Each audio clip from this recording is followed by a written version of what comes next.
neuroscience, there are 5 common mistakes that people make all the time when trying to manifest money. Why? Because most manifestation advice is missing the neuroscience of how the brain updates reality. So in this video, I'm going to tell you the 5 mistakes, how to avoid them so that you can manifest money with ease. My name is Giselle Beaumais. I have a background in applied neuroscience at the master's level, and I work with brilliant women entrepreneurs every single day. If you're ready to step into that level of expertise, then apply to see if you qualify to join the society. Let's begin, because you often will hear that you manifest with your thoughts, and that's not true. You manifest with your neural patterns. So if those patterns are rooted in fear or survival, then your brain literally cannot allow you to receive more. And you deserve to receive everything that you desire. So let's go into the common mistakes. Mistake number 1 is visualizing without emotional safety. When you visualize wealth, but your body is experiencing stress or fear or anxiety, your amygdala lights up. There's a mismatch between what you desire and what you're experiencing. And your brain simply will not encode wealth, no matter how much visualization you're doing. In neuroscience, in neuroscience, we know that the amygdala will prioritize safety over anything else, including the wealth that you desire. So you must regulate your nervous system first before visualization. My favorite way to teach this to the women inside the society is through breath work. Controlled breathing will lower your cortisol, and it creates limbic safety. And it's so easy and available to you. I like to do even a minute of breath work before starting visualization. And it can be as simple as just breathing in through your nose for a count of 4, holding it for a second, and then breathing out for a count of 6. Because you cannot manifest what your body does not feel safe in holding. Regulate first. Mistake number 2 is forcing belief through repetition. If I just say it enough, eventually I will believe it. But it doesn't work. Your brain doesn't just change because you're repeating it over and over again. It needs novelty and emotion. And here's what I mean. Your neurons will wire together only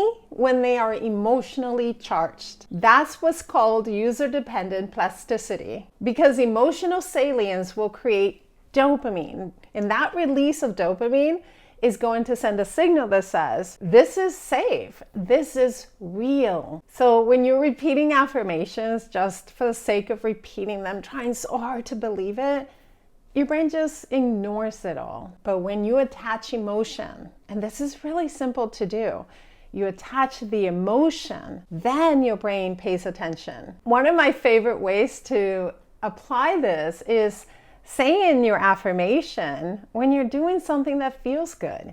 Maybe it's right after a movement that you did, maybe right after dancing, maybe when you're riding your bike. Even 10 seconds of that emotion paired with your affirmation tells your brain, okay, this is real. Let's pay attention. Mistake number 3 is so important. Okay, this mistake is ignoring the prediction error principle. Your brain will only update the model of reality when it experiences something unexpected. The prediction error. Old beliefs become flexible through a prediction error. Your brain says, wait, this doesn't match what was supposed to happen. And then it updates its reality. So you can create prediction errors on your own. Basically, get creative and take small actions that surprise your brain. Even gentle surprises. Say yes to an opportunity that you normally would have rejected. Paying attention to wealth and wealth podcast and wealth news as opposed to going straight into whatever your normal dopamine release is online. Change the actions that you normally do on autopilot to surprise your brain with something new that is more elevated towards that wealth identity. The small contradictions that you create to your brain will tell your brain, hey, this is not who we are anymore. We're not someone who struggles. We are someone of wealth. And then your reality organizes around that. And with that, here's the mistake number 4. Manifesting and trying to manifest with a misaligned identity. If your identity is one of, I don't have enough, I can't invest in myself, I never have enough money, everything's really hard for me, my clients will not purchase from me, I can't raise my prices, no one will buy, I don't really need too much, just enough, or you pride yourself on being a hard worker, then your actions and your decisions will reflect that. Your brain will always choose familiarity over freedom. So change your familiarity.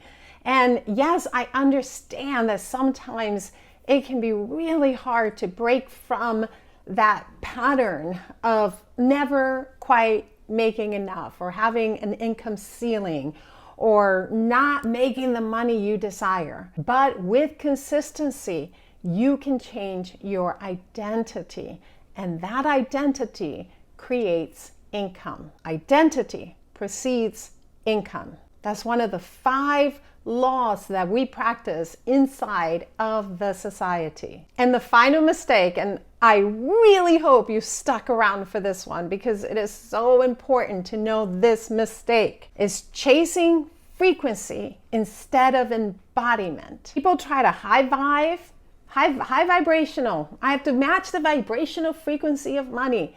I have to think positive all the time. My thoughts create money, so I have to think positive all the time. I have to be in the frequency of money. But your nervous system isn't even regulated. You're just chasing frequencies. And so it becomes unstable, not consistent. Your vagus nerve will set the tone for how much wealth you can hold. When you're dysregulated, your brain will see abundance as a threat, and you cannot vibrate in abundance when your body is sending signals of unsafety. Manifestation accelerates for you when you normalize wealth in your body, not try to force it through frequency or thought. Slow everything down. Take time in the morning to practice breath work, to ground yourself, protect your energy, be in communities where people are rising together.